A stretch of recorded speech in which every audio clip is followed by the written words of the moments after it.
నమస్కారం. బీఆర్కే భక్తి ఛానల్ కి స్వాగతం. నేను మీ కీర్తి. ఈ రోజు మనతో పాటు ఉన్నారు ఆస్ట్రో న్యూమరాలజిస్ట్, ఎనర్జీ వాస్తు నిపుణులు, శ్రీ విద్య ఉపాసకులు శ్రీమతి జయప్రద గారు మనతో పాటు ఉన్నారు. అమ్మని అడిగి మరిన్ని విషయాలు తెలుసుకుందాం.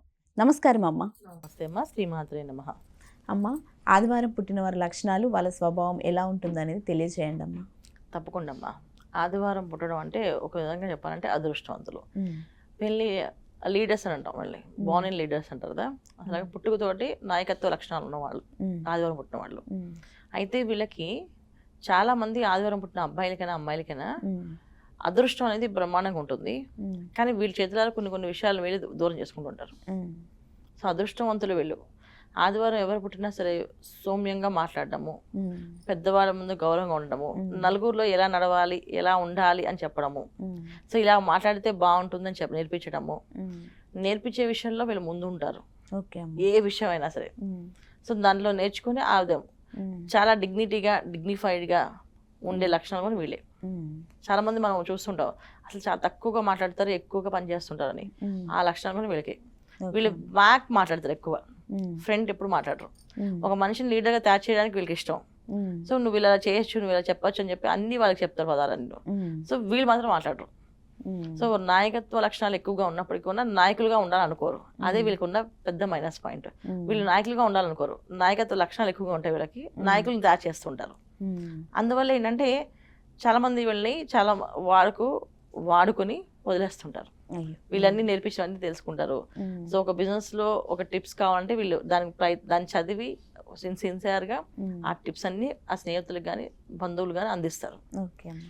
చాలా బుద్ధిమంతులు అనమాట. ఎంత మంచి వాళ్ళు అంత బాధపడే వాళ్ళు కూడా వీళ్ళే. మనసు చాలా బాధపడుతుంది వీళ్ళకి, కానీ బయటకి చెప్పలేరు, ఎక్స్ప్రెస్ చేయలేరు. నాకు ఈ మనసు ఈ విధంగా బాధ వచ్చింది, నేను ఎందుకు ఇంత బాధపడుతున్నా అని చెప్పే లక్షణం కూడా వీళ్ళకి ఉండదు. కానీ వీళ్ళు సాయం మాత్రం చేస్తారు. ఎంతటి సాయం చేస్తారంటే, ఎలాంటి సర్వీసెస్ చేస్తారంటే మన భేదం అనేది ఉండదు వీళ్ళకి. ఎవరికైనా సాయం చేస్తారు. వీళ్ళకి మనసుకి కాస్త ఈ బాధ అనిపించిందంటే వెంటనే అక్కడ ఆగి ఆ పని వాళ్ళు చేసేసి వెళ్ళిపోతారు. ఒక రోడ్డు మీద ఒకరు ఎవరైనా క్రాస్ చేయడానికి కష్టపడుతుంది అనుకో, వీళ్ళు చాలా పని మీద, ముఖ్యమైన పని మీద వెళ్తున్నారు, చూసారు వీళ్ళ కార్ని వీళ్ళ బైక్ని పక్కన పెట్టేసి ముందు వాళ్ళని నెమ్మదిగా క్రాస్ చేపించి వాళ్ళు పెట్టి వాళ్ళకి ఏదైనా ఫుడ్ ఇవ్వడం, ఏదైనా చేయడం, ఎందుకు మొక్కలు నడుస్తున్నారు అని అడగడం, ఇవన్నీ చేస్తుంటారు. కానీ ఏ రోజు కూడా మేము ఇది చేసాము, ఇది మా వల్లే అయింది అని చెప్పుకునే వాళ్ళ లక్షణం బయట చెప్పరు. కానీ వాళ్ళు హ్యాపీగా ఫీల్ అవుతారు. ఇవాళ నేను ఒక మంచి పని చేశాను, నాకు చాలా ఆనందంగా ఉంది. ఇవాళ నేను ఒకరిని కాపాడాను, నాకు చాలా ఆనందంగా ఉంది. వాళ్ళు చాలా ఆనందపడ్డారు, వాళ్ళ మొహంలో చూసి ఆ సంతోషం నాకు అనిపించింది అని వాళ్ళ సక్సెస్ని వీళ్ళ సక్సెస్గా ఆనందపడుతూ గాల్లో తేలుతూ ఉంటారు. అలాంటి లక్షణాలు ఉన్నవాళ్ళు. సో దానివల్ల ఏంటంటే అన్ని ప్లస్ పాయింట్స్ అనుకోవచ్చు, కానీ ఒక్కోసారి ఇవే మైనస్ పాయింట్స్. ఇప్పుడు మనం చేసే పని, మనం చేయాల్సిన పని మనకు గుర్తింపు రాకుండా మనం వేరే వాళ్ళకి ఇచ్చామంటే అప్పుడు వాళ్ళకైతే పేరు ప్రఖ్యాతులు వస్తాయి. మనం ఆనందపడితే మనం చేసామనే సంగతి మనకి తప్ప ఎవరు తెలియకపోతే అప్పుడు ఏమవుతుంది, ఖచ్చితంగా బాధపడాల్సి వస్తుంది. సో ఈ ఆదివారం పుట్టిన వాళ్ళందరి లక్షణాలు ఎక్కువగా అదే పని. ఎదుటి వాళ్ళ కోసం ఎక్కువ సేవ చేస్తుంటారు, సర్వీస్ చేస్తుంటారు, కానీ వీళ్ళ సర్వీస్ని వీళ్ళ సేవని వాళ్ళు గుర్తించరు. సో ఎప్పుడైనా అవసరం అయితే ఫోన్ చేసి అడుగుతుంటారు. అప్పుడు కూడా వీళ్ళు మొహమాటం, ఎంత మొహమాటం అంటే వీళ్ళకి, నువ్వు నాకు లాస్ట్ టైం నువ్వు నాకు హ్యాండ్ ఇచ్చి వెళ్ళిపోయావు కదా, నేను మళ్ళీ ఇప్పుడు ఎందుకు చేసాయో అనరు, మళ్ళీ చేస్తారు. సరే అని చెప్పేసి మనసులో మాత్రం అప్పుడు చెప్పిన దానికి ఏమైనా సారీ చెప్తారేమో చూద్దాంలే అని అనుకుంటారు. వాళ్ళు సారీ చెప్పరు. ఒకవేళ సారీ చెప్పారా వాళ్ళు చాలా మంచి వాళ్ళు అని చెప్పి మళ్ళీ వాళ్ళకి అన్ని సేవలు చేస్తారు. సో ప్రతి నిమిషము బతకడం అనేది వాళ్ళకి నిజంగా వచ్చు, కానీ దాంట్లో బతకడం వచ్చు, కానీ దాంట్లో ఎలాగా పైకి రావాలో తెలియదు. సో అందరితో పాటు బతికేస్తుంటారు అలాగా. సో చాలా మంది సక్సెస్ అయ్యారు అంటే వెనకాతల వీళ్ళే విజయం సాధించినట్టు. ఒక భర్తకి భార్య ఈ ఆదివారం పుట్టిన అమ్మాయి ఉందనుకో, హస్బెండ్కి ఏమేమి కావాలో అన్ని పనులు చేస్తుంది, అన్ని చెప్తుంది సలహాలు, కానీ బయటకు వచ్చినప్పుడు మాత్రం ఏమీ మాట్లాడదు. హస్బెండ్ అనుకో మొత్తం నీవే కదా నువ్వు చెప్పు అంటే చెప్పదు, మీరే చెప్పండి అని చెప్పేసి. అలాగే ఒక అమ్మాయి చేస్తున్నారు, అబ్బాయి ఇంట్లో అన్ని పనులు చేస్తాడు. అసలు ఏంటంటే ఇది వైఫ్ చేయాల్సిన పనులు నేను ఎందుకు చేయాలి అనే ఈగో అనేది చూపించరు వీళ్ళు. చాలా మంది ఏంటంటే ఈగోతో బాధపడుతుంటారు కదా, వీళ్ళకి ఆ బాధ ఉండదు. సో వాళ్ళకి ఇష్టమైతే ప్రాణం బట్టి చేస్తారు, నచ్చలేదు వీళ్ళు బాధ పెట్టారు అంటే ఇంకా ప్రాణం పైన మళ్ళీ కేసు చూడరు. ఇంకంతే వాళ్ళ లక్షణం. అంటే ఇందులో కొట్టడం ఉండదు, తిట్టడం ఉండదు, డిస్కషన్ ఉండదు, ఏముండదు. నచ్చలేదు ఇంకంతే, వీళ్ళు కమర్షియల్ గా నన్ను వాడారు, నేను వీళ్ళు కమర్షియల్ గా చూడలేదు కానీ వీళ్ళు నన్ను కమర్షియల్ గా చూసారు అంటే అక్కడి నుంచి అలా దారిపోయి వచ్చేస్తారు. ఇంకెవరేం చెప్పినా మైండ్కి ఎక్కించుకోరు, ఏం చెప్పినా వినరు. ఇది ఆదివారం పుట్టిన వాళ్ళ లక్షణాలు అన్న. అంటే ఈ ఆదివారం పుట్టిన వాళ్ళకి ఆరోగ్యపరంగా ఎలా ఉంటుంది అంటారమ్మా? ఆరోగ్య విషయంలో ఏంటంటే మనసు చాలా సున్నితమైన మనస్తత్వాలు వీళ్ళవి. ఓకే అమ్మా. ఎంత సున్నిత మనస్తత్వం అంటే ఎదుటి వాళ్ళు చెప్పేది అబద్ధమైనా సరే వీళ్ళకి ఆ టైంకి వీళ్ళు కనెక్ట్ అయిపోతే కళ్ళలో నీళ్ళు వచ్చేస్తుంటాయి. అందువల్ల ఏంటంటే చాలా మందికి హార్ట్ చాలా మందికి ఇబ్బంది పడుతుంది. అంటే గుండెకి సంబంధించిన సమస్యలు వచ్చే అవకాశం ఎక్కువగా ఉంటుంది, వెన్నుకు సంబంధించిన అవకాశాలు ఎక్కువ ఉంటాయి, కళ్ళకి సంబంధించిన బాధలు ఉంటాయి వీళ్ళకి. సో ఒక కన్నుకి ఎక్కువ నీళ్ళు కారుతుంటాయి, కొంతమందికి కళ్ళల్లో నీళ్ళు కారుతుంటాయి. ఎన్నిసార్లు ఎన్ని హాస్పిటల్స్ చూపించినా ఆ నీళ్ళు తగ్గవు, పడుతూ ఉంటాయి. అది కూడా ఈ ఆదివారం పుట్టిన వాళ్ళకి వల్ల వస్తుంది. తర్వాత వెన్ను సంబంధించి ఉంటుంది, బ్యాక్ పెయిన్ విపరీతంగా ఉంటుంది.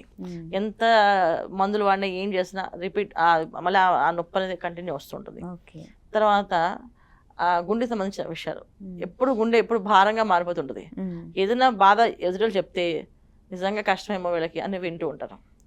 అలాగే వీళ్ళేదో స్వార్థపరులు సెల్ఫిష్లు లేకుండా ఉండరు, ఖచ్చితంగా ఇందులో సెల్ఫిష్ కూడా ఉన్నారు. అంటే మాకు ఏంటి లాభం అనే వాళ్ళు కూడా ఉన్నారు, స్వార్థంగా ఉంది ఖచ్చితంగా. సో ఇది నేనే చేశాను, నాకు ఈ గుర్తింపు రావాలి అనుకునే వాళ్ళు కూడా ఉన్నారు ఇందులో. అయితే ఈ 2 లక్షణాల కంటే కూడా ఎక్కువ 90% ఈ లక్షణాలు ఎక్కువ, 10% అది సెల్ఫిష్ మెంటాలిటీ, తర్వాత స్వార్థంగా మారడము, స్వార్థంగా చేసుకోవడము, నాకేంటి ప్రయోజనం నేను వీళ్ళకి చేస్తే అనే లక్షణాలు కూడా ఉంటాయి. అయితే ఇవి ఏంటంటే జాతకంలో ఉండే నక్షత్రాలు, మళ్ళీ రాశి తత్వము, లగ్న తత్వం ఇవన్నీ కలిస్తే వస్తాయి. కానీ మామూలుగా పుట్టిన వాళ్ళు ఫేర్ అండ్ చాలా అందంగా ఆనందంగా ఉంటారు. ఓకే అమ్మ. ఆదివారం పుట్టిన వాళ్ళు చేసుకోవాల్సిన పరిహారం ఏంటంటారు? ఆదివారం పుట్టిన వాళ్ళు వీళ్ళు ఫస్ట్ చేయాల్సిన పరిహారం ఏంటంటే తండ్రిని గౌరవించాలన్న. సో తండ్రిని ఎప్పుడు కూడా ఎదిరించకూడదు. తండ్రిలాగా అనే వాళ్ళందరినీ కూడా గౌరవంగా మాట్లాడాలి. వాళ్ళకి ఎప్పుడు తండ్రి అయితే పాదాభివందనం చేసి వెళ్ళాలి. తండ్రి చాలా మందికి ఈ ఆదివారం పుట్టిన వాళ్ళకి తండ్రి అంటే నచ్చదు. తండ్రి తప్ప అన్ని విషయాలు నచ్చుతాయి, ఒక తండ్రి విషయంలో వీళ్ళు ఇన్వాల్వ్ అవ్వలేకపోతారు, తండ్రితో ఎక్కువ క్లోజ్ ఉండలేకపోతారు, తండ్రిని అసలు మామూలుగా కొంచెం చూడలేరు. అలాంటి కష్టం. కొంతమంది తండ్రే ఉండడు ఆదివారం పుట్టిన వాళ్ళకి, తండ్రి దూరం అయిపోవడము, తండ్రి లేకపోవడము ఇవి జరుగుతుంటాయి. సో వీళ్ళు తండ్రిని ఎక్కువగా తండ్రి స్థానంలో ఉన్న వాళ్ళని కూడా ఆ గౌరవంగా చూసుకుంటే కూడా వీళ్ళు కలిసి వస్తుంది అన్న. తర్వాత ఏ రోజు కూడా తండ్రిని దూషించకూడదు. తర్వాత ప్రతిరోజు సూర్యోదయం పూర్వం నిద్ర లేస్తే వీళ్ళకి అన్ని అనుకూలంగా జరుగుతాయి. ప్రతిరోజు వీళ్ళు చేయాల్సిన పరిహారం లైఫ్ లాంగ్ ఏంటంటే ఆదివారం పుట్టాము అంటే ఆ ఆదివారం శాకాహారాన్ని తీసుకోవడం, ఆదివారం రోజున ఎర్లీ మార్నింగ్ లేచి సూర్య నమస్కారం చేయడం, ఇది ఖచ్చితంగా చేయాలి వీళ్ళు. ఇలా చేసుకుంటూ వెళ్తే కెరీర్లో ఎటువంటి ఆటంకాలు రాకుండా సక్సెస్ అనేది జరుగుతుంది. లేకపోతే ఏంటంటే కష్టాలు అక్కడ వస్తూ ఇబ్బంది పడుతూ ఉంటుంటారు. ఇది వీళ్ళు చేసుకోవాల్సిన పరిహారాలు. ఓకే అమ్మ. ఆదివారం పుట్టిన వారి లక్షణాలు, వాళ్ళ స్వభావం, వాళ్ళు చేసుకోవాల్సిన పరిహారాలు చాలా చక్కగా వివరించారు. ధన్యవాదాలు. నమస్తే అమ్మ. శ్రీమాత్రే నమః.